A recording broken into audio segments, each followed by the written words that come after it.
Hi guys, coming at you live from the digital airways of 502. This is the Red Bear 59, and I'm here to talk about the controversy of micro DLCs and how it affects the game in a pay-to-win system. The first thing I'd like to go ahead and do is introduce myself and the gameplay that you see in the background. I've been playing Call of Duty since the original COD on PC, and this gameplay you see in the background is me and some friends playing an MLG 3v3 CTF match. If you're not familiar with MLG, it's a website that allows you to play private competitive matches against other players. You either make challenges or accept challenges, people have hosts, etc. There's a couple of, not complicated, but just limiting rules that allow for a more competitive structure to the gameplay. And we kind of just dominate this match. I go on a 20 kill streak and a 10 kill streak. I believe my buddy goes on a 20 kill streak, and we shut these guys out by the end of it all. But what's the central point of my topic today is micro DLC and the inevitability of a pay-to-win system. Now, one of the troubling things I've seen about this is other YouTubers like T. Martin and, many of the other larger YouTubers who I won't go into naming every single one of them have been doing these care package opening videos. Drifter and some of the other ones have actually spoken out, and I have a lot of respect for them for saying this, that we shouldn't be buying this, that it's leading down a slippery slope, as Drifter said, to micro DLC becoming a pay-to-win system. And if Call of Duty wants to push for a more competitive title and eventually hope to, as I expect that they do, get Call of Duty on the ESPN and out to a larger viewing audience where they stand to make considerably more money, then we're going to have to maintain the integrity of the competitive nature of this game, while adding in things such as a pay-to-win system are going to destroy what credibility this game does have. It's such as when you're comparing, professional sports, people don't approve of steroids, they don't approve of human growth hormone, things like that, because it's considered cheating. Now, this kind of unfair competitive edge in my mind can only be viewed, again, as cheating. Now, is it really cheating when it's promoted by the game developer? I suppose it's a question that you have to ask for yourself. Do you feel like it's appropriate for you, and would you want people to buy into and accept this kind of, pay-to-win system? I don't really think so. I don't think any of us would want to accept this. Now, and in the end of it, how do we prevent this? By simply not buying it, and also be more vocal on Twitter. Mitochondria is very easily accessible. David Vonderhaar, Glenn Schofield, all those guys can be contacted, and I think, Condry and Schofield need to be talked to about this. We need things like dedicated servers. We need these games to not be released as virtual betas at this point anymore, where the weapons are constantly unbalanced, because we're 4 months into the game and we're finally receiving the promised weapon patches that they talked about months ago. And at this point, we're only going to have 2/3 of the life cycle left of this game where it's really playable. And I think that's ridiculous at this point, that Call of Duty's been out for 11 years as a franchise. They're getting ready to release their 12th game. And contrary to what everybody says, Treyarch is going to release another beta-type game where, the weapons aren't properly balanced. It's probably going to be more polished than this one because Treyarch has more experience with the franchise.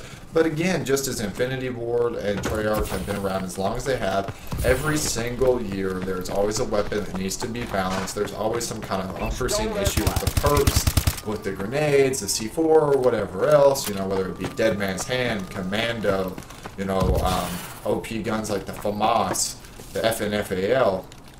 And the end of it all, we have seen time and time again a lot of weapon balancing issues that have happened at the initial release of each Call of Duty title. And how do we prevent this? By doing as Sledgehammer even considered doing, and actually offering a beta. Now, did Sledgehammer really consider doing this, or was this simply a teaser to get people to just believe that maybe they might start considering doing these things and releasing games that work from the get-go? I don't really know. Personally, I don't think Sledgehammer ever had any real intentions of betaing their game. If they had any real intention of doing so, they would have done so. Now, what do I think that we do about this? We start demanding that it gets given to us. We start hounding these people on Twitter, no longer pre-ordering their games.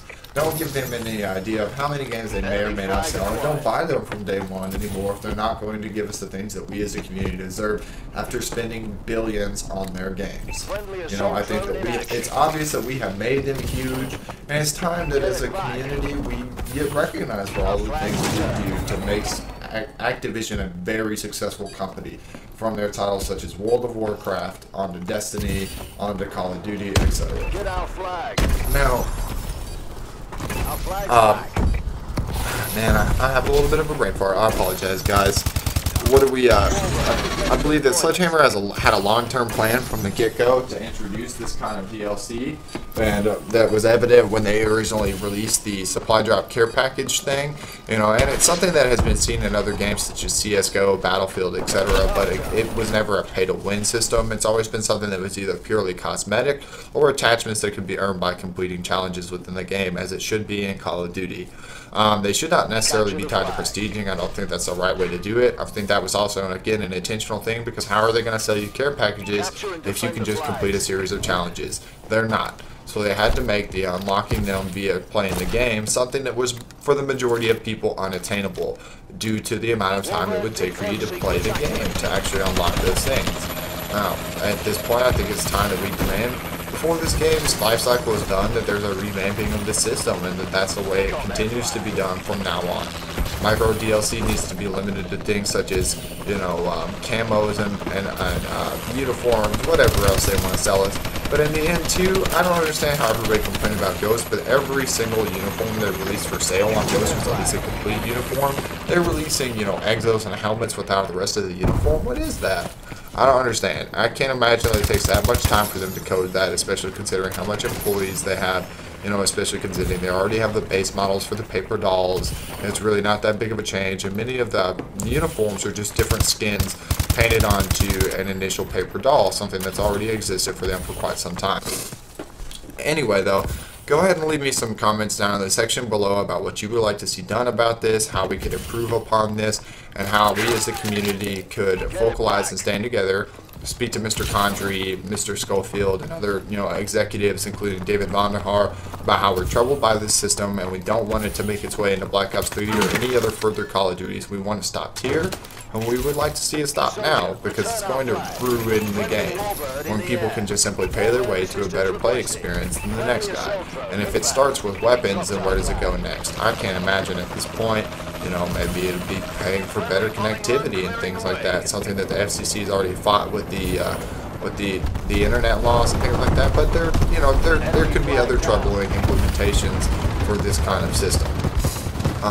Anyway, my name is Red Baron 59, and I'm going to go ahead and end this commentary now before I just kill you guys with unnecessary talking. And just leave me a comment down in the section below about how you think this is going to relate to MLG, how you think this will relate to pubs, whether or not this worries you, whether or not you even consider this pay to win, and why you do or do not. You know, I'd like to see a healthy argument for this. You can find me on Twitter as well at the DreadBaron59. That's spelled capital DREAD _ Red Baron 59. Again, have a great afternoon, guys. I'm signing off. Our flags returned.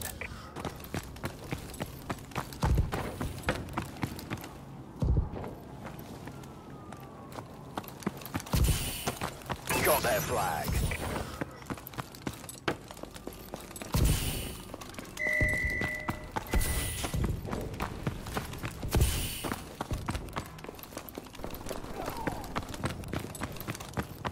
Get it to our base.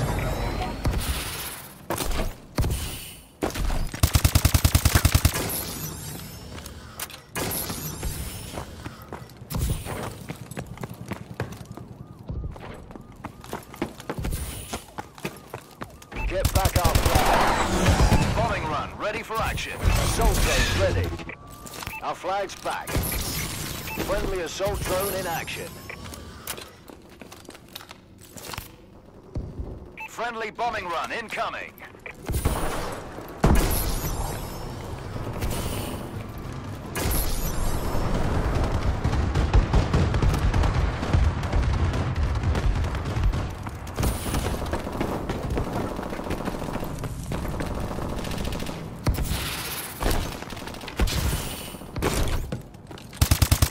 Warbird is ready for deployment. Friendly Warbird in the air.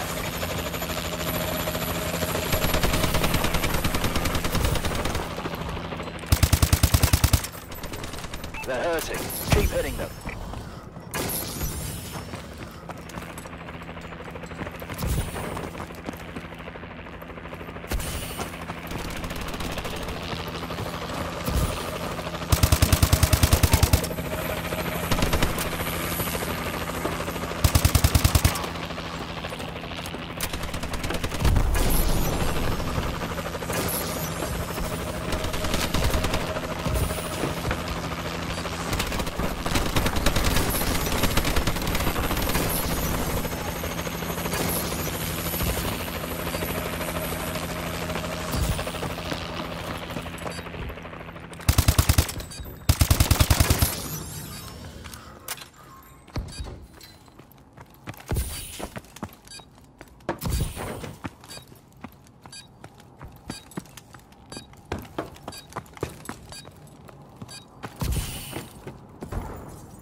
Good job, Atlas.